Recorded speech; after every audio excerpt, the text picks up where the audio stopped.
Okay. Okay, good morning, everyone, or good afternoon, depending where you're at.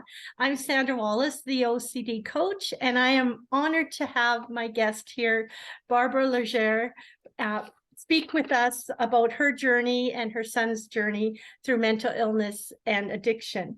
I want to just say a little bit about Barbara before she comes on. She, as a single mother to her son, Kevin, she journeyed alongside him through both his addiction and his mental health issues. Kevin took his life, and as a result, Barbara started writing a memoir about what she learned and continues to learn through her own loss. Barbara writes from the heart, and I think from the brief time I've gotten to know her prior to coming on today, she also speaks about mental illness in a broader spectrum, and I just can't wait to hear her story and allow her to share her story with us so we can get a better understanding of both these concerns out there in the world today, probably these concerns of suicide, mental illness, and addiction.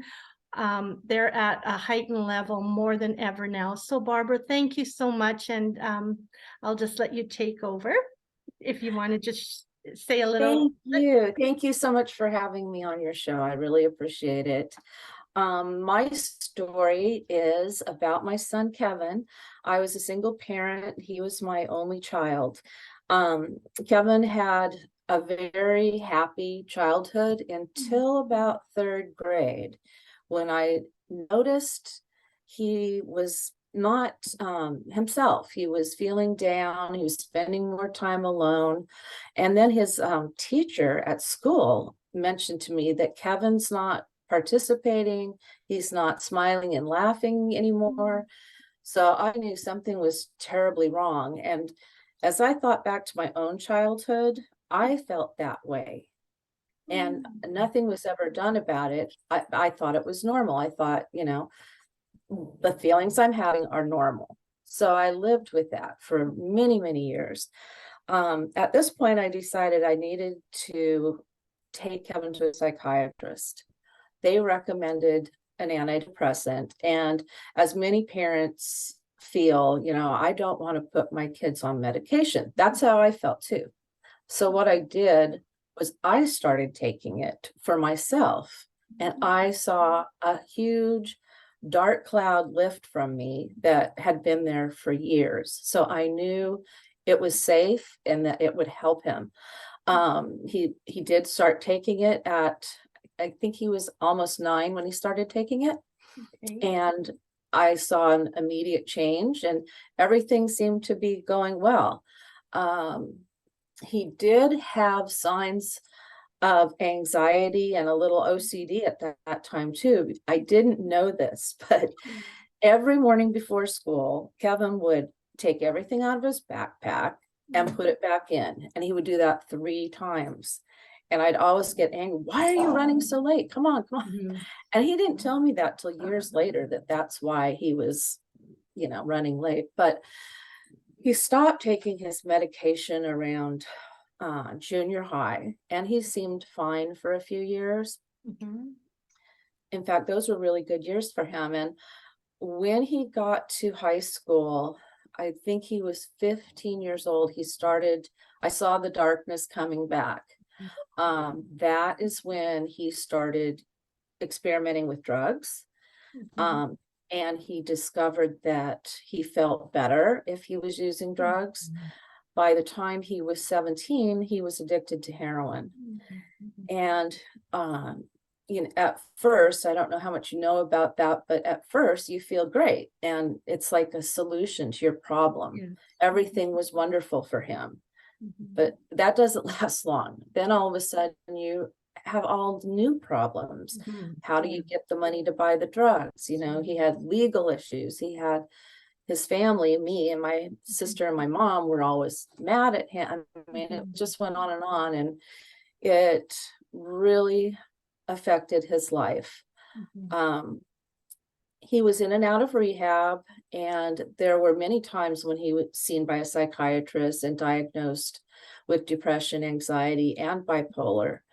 when he was taking his medication and not using drugs, it helped, Mhm. but he could not stop using the drugs. Mhm. And so the medications really didn't affect him in a good way. And unfortunately, he was sent to prison. And when he came back from that 16 months, he was a different person. It was very hard to watch how tortured he felt, how he had just lost any type of joy that he had was completely gone. It was, I call it the dark years. Mhm. So though there were 4 years between when he got out of prison and when he chose to end his life. Mhm. And the morning he made that decision, I mean, we had talked about suicide for years. He had told me he was going to do it someday. He had made attempts with overdose that never worked. I brought him back with Narcan. I called 911 every time. But this time it was really serious. And that morning he told me, Mama, I'll never be able to stop using drugs. Mhm. And we had a brief conversation, and he told me he loved me. I told him I loved him. We said that every day anyhow, but it was special. Yeah. And a few minutes later, I heard a gunshot coming from his bedroom, and I knew immediately what had happened. Mhm. So that is my brief story. Wow. And I just want people to understand addiction, mental illness, Mhm. and that it can happen to anyone, and it's nothing to be ashamed of. Mhm. That's right. Well, thank you for that. Wow. I can't imagine what you went through all those years leading up to it, but then the day of having to hear that. I'm so sorry. And when you talk about um even people being aware, like when you talked about, one thing that really came to mind was when you were talking about the time spent trying to get the drugs. Like, people don't even take into account the amount of time waiting for that next ability to get, and they can spend Absolutely. hours and hours doing that, and Oh, their whole day is yeah, consumed, right? exactly. That's Mhm. the first thought every morning when you wake up is, how am I going to get my drugs today? And how am I going to get them before I start feeling sick? Because you Yes. go into withdrawals within hours. That's right. And depending on different drugs, they can last longer. Some are short acting. So then you're looking for that next hit. The other thing that I really appreciate that you said was, mental illness can affect anyone. Like, it doesn't discriminate. Every walk of life, every age, gender, culture, anybody. And sometimes people think they're very naive to think that it won't happen to them, right? It'll happen to someone Yeah. else or the person next door. So having that voice to share with other people, I respect you for doing that. And it's an issue that we need to address. And so along those lines, what were some of the things that you would have liked to have seen present for resources when you were going through that? Like, that was a lot of weight on your shoulders. Yes. And that is such a great question, because I found it extremely difficult to get him the help he needed Mhm. when he was an adult. As a child, there was no need to um, have him taken to the hospital or anything like that. But as he got older, he was suicidal often. The solution for that is a 72-hour hold, which really isn't very long.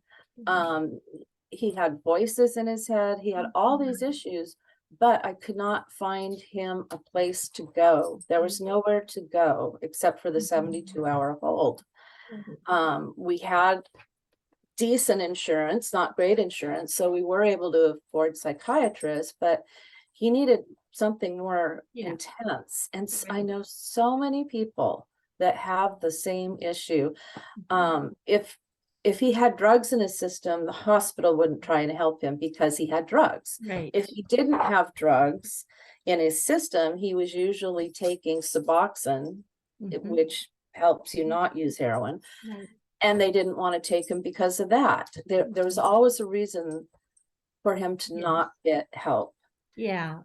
And then the waiting periods too. A lot of times the waiting periods can be months to years.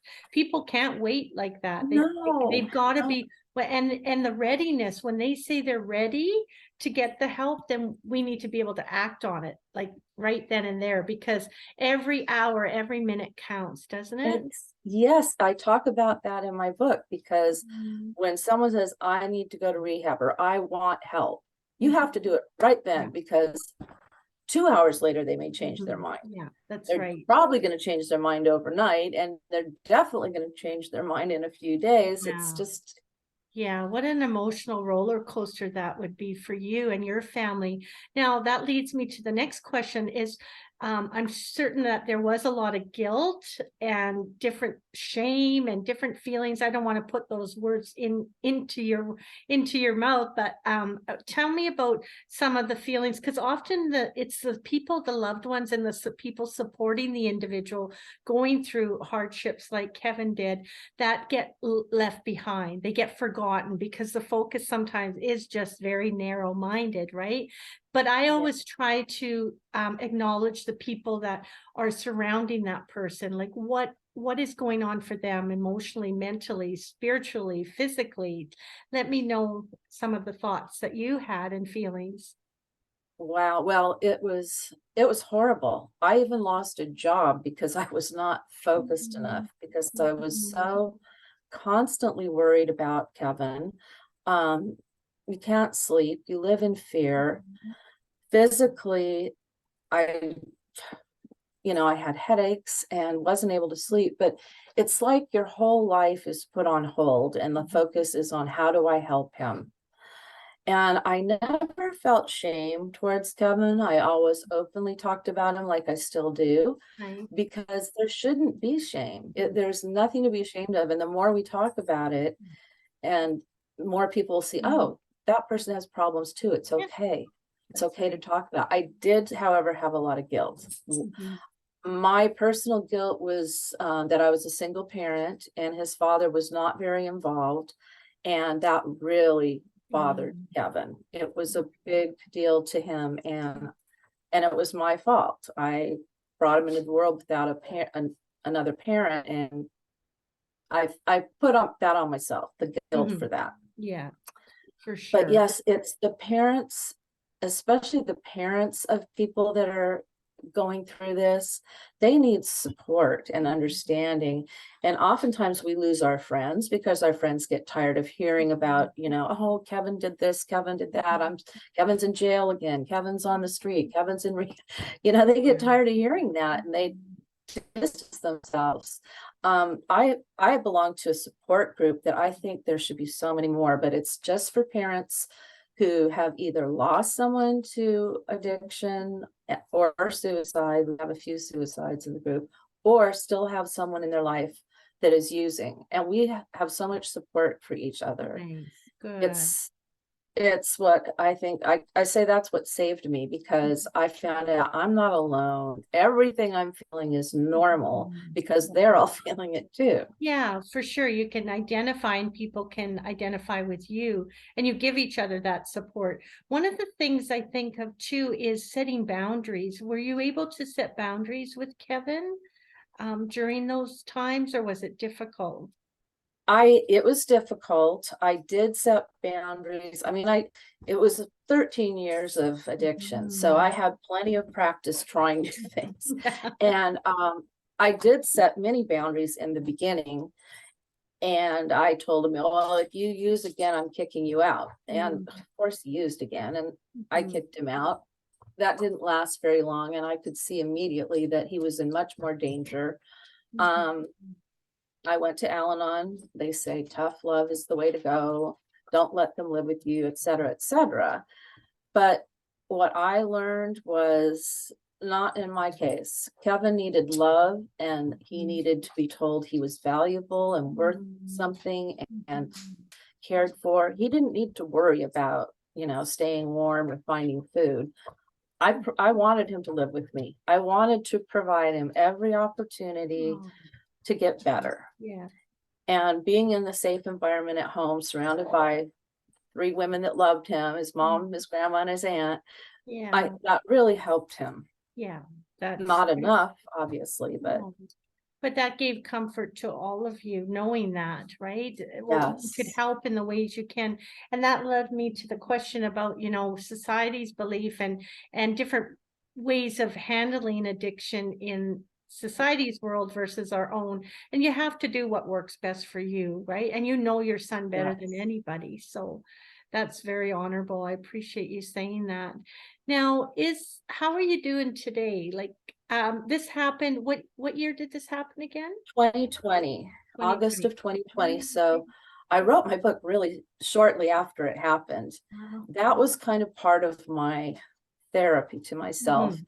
And I really feel like Kevin wanted me to write the book. Oh, We had talked about writing a book about how he overcame his issues, but he didn't. So I wrote the book anyhow. And I just want people to understand it can happen to anyone. I want people to have more compassion towards addicts and people with mental illness and people that are, depressed and anxious. yes. So Because the depression often leads, it's so layered, isn't it? It's like the expression peeling back an onion layer after layer.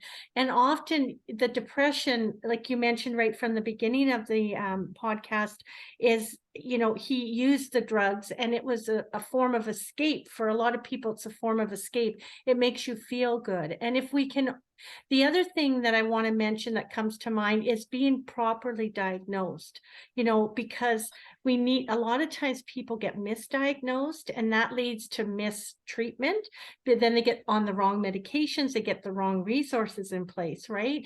So we need to treat things. There's so much what we call the comorbidity, where there's 2 or 3 different disorders happening simultaneously, and we can't just treat one. We have to treat all of them. And there was a time, we are making improvements. There was a time when if you had depression and drug addiction, a substance use, you had to go look after the substance issue and then come look after the depression. Now what we do, at least in Canada, I don't know if it's like that where you are, but we can treat both of them together. And that's promising for me because we can work together, because you can't do one and not the other. It's just too much a part of their life, right? Like you described Kevin's life. So for sure. And another way to get out the word is by your book. So tell me about tell the audience about the name of your book that you've already published and what you're working on in the near future. Okay. The name of the book is Kevin's Choice, and the subtitle is A Mother's Journey Through Her Son's Mental Illness, Addiction, and Suicide. And it is, well, as I said, it just tries to touch on all the things that we're talking about right now. And I just completely agree with you and appreciate all that you're doing. The current book I am writing is more like a little guide, and it's going to be called something like How to Talk to a Person Who's Grieving. Because we have the cliches out there that people use. We don't talk about death in our society very much. It's very uncomfortable for someone. And, I've had a lot of people in my life pass away, but after Kevin, it really became obvious to me that people are uncomfortable talking to someone who's grieving. They're so uncomfortable. They don't know what to say. Yeah. Sometimes they say nothing, which hurts even more, because then you feel like, well, they don't care. They don't realize I'm grieving. They don't care about Kevin. So that's why I'm writing that little book in hopes to just open it up and help people have, something concrete that they can say, just to give them ideas. Nice. Yeah. And when do you think that book will be done about? I'm hoping at the beginning of next year. I'm still writing it, but like I said, it's short. I'm almost done. And then I just have to go through the publishing process. Yeah, nice, wonderful. And I admire you for saying Kevin took his own life, because a lot of times even the terminology we use, we say suddenly, or in obituaries, people will write in lieu of flowers, give to the Mood Disorders Association or the Addictions Foundation. And we can kind of read between the lines, but again, we're not being open. And I think it's so courageous. I'm just getting goosebumps thinking about this with you, Barbara, is that is part of your grieving process. That's what's going to allow you to get through the grieving process by acknowledging it, right? And talking openly about it. As hard as it is, people, and grief takes time. Like we all grieve at different stages and different intervals. So it's important that everyone has the opportunity to do that. And even listening to people when they're grieving, not even knowing what to say. Sometimes it's even people are nervous because they don't know how to respond or what to say back. But just something as simple as, you know what, I don't even know what to say right now, Barbara. Exactly. But I'm here for you. That You is know, a that perfect thing to say. acknowledges it, right? Or Exactly. reaching out a hand and just holding someone's hand is so powerful. So wonderful. So Exactly. I'm gonna go and buy that book, and I'm gonna wait and look forward to your new book. And is there a website or email, or how would people reach out to you? Yes.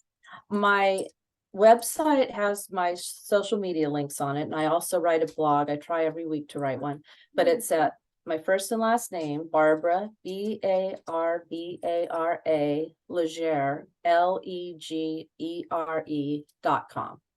Okay. So first and last name.com. Okay, wonderful. So thank you once again, Barbara, and we will get this podcast out as soon as we can load it and get it up and running. So thanks again for your time. I Thank really you so appreciate it. much. I appreciate it. Okay, bye-bye.